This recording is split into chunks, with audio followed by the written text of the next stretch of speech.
ৰাজ্যৰ চৰকাৰী চিকিৎসালয়ত অচল অৱস্থা তৃতীয় দিনা অব্যাহত NHM কৰ্মচাৰীৰ প্ৰতিবাদ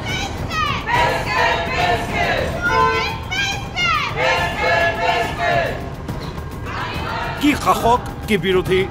এবাৰলৈও বিধানসভাত বিষয়টো উত্থাপন নকৰিলে কোনেও দেৰগাঁও ধিং গোলাঘাট হাইলাকান্দি কিম্বা হোজাই NHM কৰ্মীৰ প্ৰতিবাদত স্তব্ধ প্ৰায় ৰাজ্যৰ স্বাস্থ্য সেৱা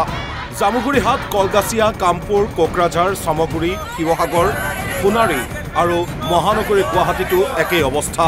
চিকিৎসালয় এৰি হাতে হাতে প্লাকাৰ্ড লৈ প্ৰতিবাদত বহিল NHMৰ কৰ্মী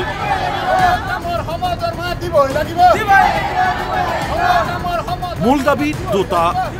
চাকৰি নিয়মীয়াকৰণ আৰু সপ্তম দৰমহা আয়োগ অনুসৰি দৰমহা প্ৰদান বিশেষ নিযুক্তি প্ৰক্ৰিয়াৰ জৰিয়তে NHM কৰ্মচাৰীসকলক নিয়মীয়াকৰণ কৰিব লাগে অন্যথা আগন্তুক দিনত আমাৰ আন্দোলন তীব্ৰতৰ হ'ব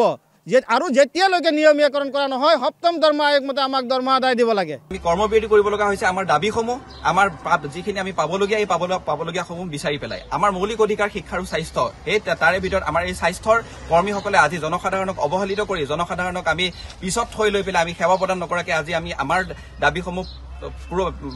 জনাবৰ কাৰণে বা আমাৰ প্ৰাপ্তিসমূহ আমি লাভ কৰিবৰ কাৰণে আমি চৰকাৰৰ ওচৰত অতি লাজ লাগিছে আসলতে ক'বলৈ আমি এনেকৈ আন্দোলন বহিব লগা হৈছে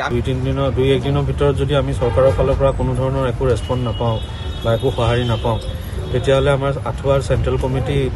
যি নিৰ্ণয় লয় সেই হিচাপে আন্দোলনৰ কাৰ্যসূচী আৰু আগবঢ়াই লোৱা হ'ব সমকামৰ সমমৰ্যাদা বিচাৰি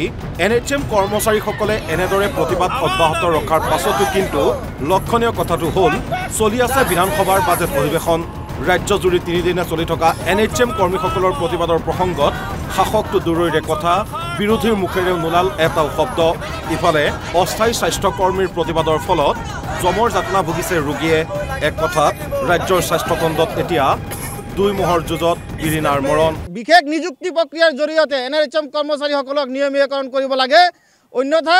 আগন্তুক দিনত আমাৰ আন্দোলন তীব্ৰতৰ হ'ব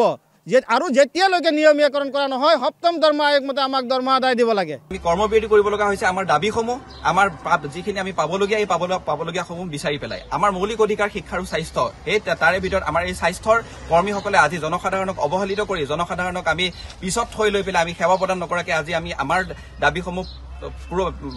জনাবৰ কাৰণে বা আমাৰ প্ৰাপ্তিসমূহ আমি লাভ কৰিবৰ কাৰণে আমি চৰকাৰৰ ওচৰত অতি লাজ লাগিছে আসলতে ক'বলৈ আমি এনেকৈ আন্দোলন বহিব লগা হৈছে দুই এক দিনৰ ভিতৰত যদি আমি চৰকাৰৰ ফালৰ পৰা কোনো ধৰণৰ একো ৰেছপন্স নাপাওঁ বা একো সঁহাৰি নাপাওঁ তেতিয়াহ'লে আমাৰ আঠুৱাৰ চেণ্ট্ৰেল কমিটি যি নিৰ্ণয় লয় সেই হিচাপে আন্দোলনৰ কাৰ্যসূচী আৰু আগবঢ়াই লোৱা হ'ব সমকামৰ সমমৰ্যাদা বিচাৰি NHM কৰ্মচাৰীসকলে এনেদৰে প্ৰতিবাদ অব্যাহত ৰখাৰ পাছতো কিন্তু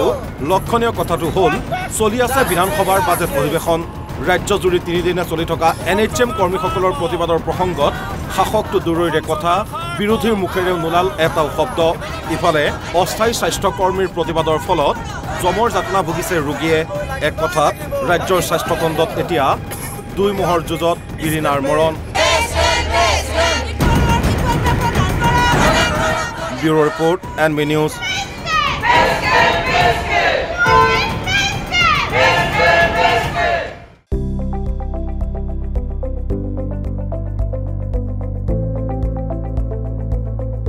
NB নিউজ সহজ সৰল ভাষাত নৱভাৰতৰ কথা